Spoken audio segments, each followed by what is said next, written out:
All right, welcome back to another video, and today I've got some more Funky Pops to share with you, the viewer. These are, again, another random assortment because I'm not just going to make a tiny video just for one Funko Pop. I think that's a complete waste, so might as well get to talk about them all at once, right? So sadly, there is no coherent theme today. It's a bunch of random stuff here. So starting off, I guess we'll look at the Killer Croc first. This is the Killer Croc from Arkham Asylum, easily the best design, for Killer Croc, I'd say, in any work of fiction. Yeah, this was back when Funko Pops used to be like $10, so, starting off, we got nice head here. I guess decent head, although I will say the face is a bit lacking for detail in certain areas, but they fix that with the rest of the sculpt here, the greens, the paints, they're all decent, although there is a bit of paint chipping on mine, but I think that's because I've had this thing for about 10 years, so I'm sure there's ought to be some paint chipping. Moving on, the collar, really well done. And then we've got the big, beefy reptile body, really well done. I love the back piece here. Really, really well done. More great texturing and more great attention to detail. Still very accurate. More accurate to the source material than McFarlane's Killer Croc was, that's for sure. That might be for an interesting video. But still, more decent details went on the arms. Paint's all around good. So, you got his orange jumpers there, or whatever they call the prison outfits. And because, he's a giant croc person, he can't wear a normal belt, so they just put a big old rope around him. Really cool detail. All in all, what would I say about this one? I think it's a good one if you like the character, feel free to track it down, although I'm sure, considering that it's Killer Croc, and this is from 10 fucking years ago, it's probably going to cost an arm and a leg. But still really well done iteration of character. Next up, we have the Queen Xenomorph. This was one of their sort of deluxe sized ones, so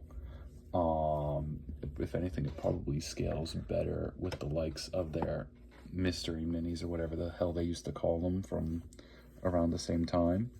So again, great bit of nostalgia for me, but still. Okay, oh, that's right, I got a bit of paint shipping again. I've had this thing for, what, 9-8 years, so par for the course, I suppose. But starting off with the face, nice silver metallic teeth. I like it.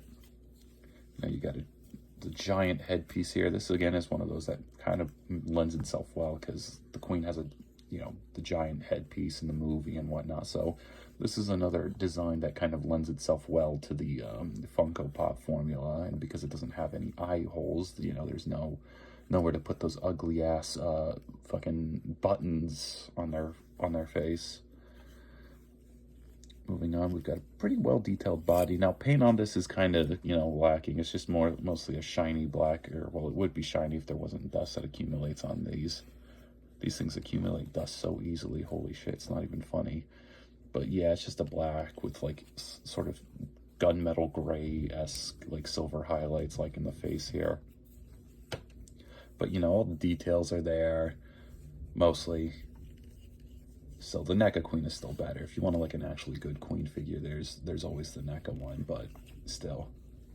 And then the tail, which is shaped really well and whatnot. So again, not another bad one. Again, if you like the Queens, if you like aliens like I do and think all their designs are cool, I mean, this is another one for you to scout out for. But again, like most old figures, they're probably going to cost you an arm and a leg.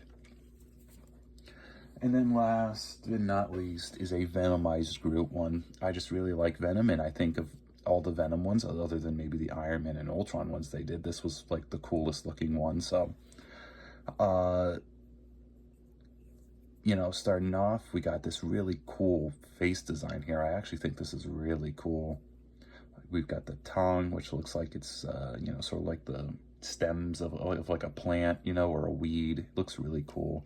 The teeth, really well done. Now this is more of like the black and blue-esque symbiote color, so there's these cool blue highlights, which I really appreciate. Really cool eyes, and then because it's supposed to be like a wooden structure, You know, you can even see the details. Really well done. Oh, again, this is like a bobblehead, so this one bobbles, doesn't swivel like the Killer Croc one or the Xenomorph or the Alien Queen one does. And we've got these sort of Resident Evil Ivy looking flower petals with spikes on them that are blue, really cool. Or leaves, I guess. And I think it's really cool. And we've got this pretty cool like stance again, where it's in this sort of like stalking stance here, you know. Got some spikes on the back, more decent detail and whatnot, limbs and whatnot. Oh no, shit, I'm gonna sneeze. Holy shit. I gotta blow my nose. Oh my god. I fucking hate sinuses, man. They suck so much fucking cock. Yeah, I don't know how much this goes for on the market. I'm sure, because most Funko slot these days doesn't sell. This is one of the more recent ones, I suppose I have. Though it did come out like 5 years ago. I'm sure you could find it somewhere if you think it's cool. Shame we didn't get a figure of this, so... yeah, with that said, another good one. So, let's see, final thoughts. Yeah, I already said what my thoughts are on Funko in the last Funko video I did, but it's still, you know, this is from a time when they were at least a bit more acceptable before they just became over-inundated slop for consumerist normies. You know, they're just everywhere and they don't sell because nobody's gonna buy a fucking Elsa Funko Pop. Nobody is. Just nobody is. Nobody's gonna buy a fucking Rey Skywalker Funko Pop. Again, Funko Pop used to work a bit better when these were characters that you couldn't get really much merch for, you know. But when they became overly mainstream, you know, it's when it hit when it truly hit the shit. Now, I think a lot of people are fair in stating that they don't like the Funko Pop style. To be honest, I don't either. I mostly just got these because I wanted variants of, you know, I wanted merchandise of characters I couldn't easily obtain. So again, is what it is. If you found them interesting, cool, feel free to seek them out. If not, that's fair. All right, with that said, I will see you all in the next video. Thanks for watching.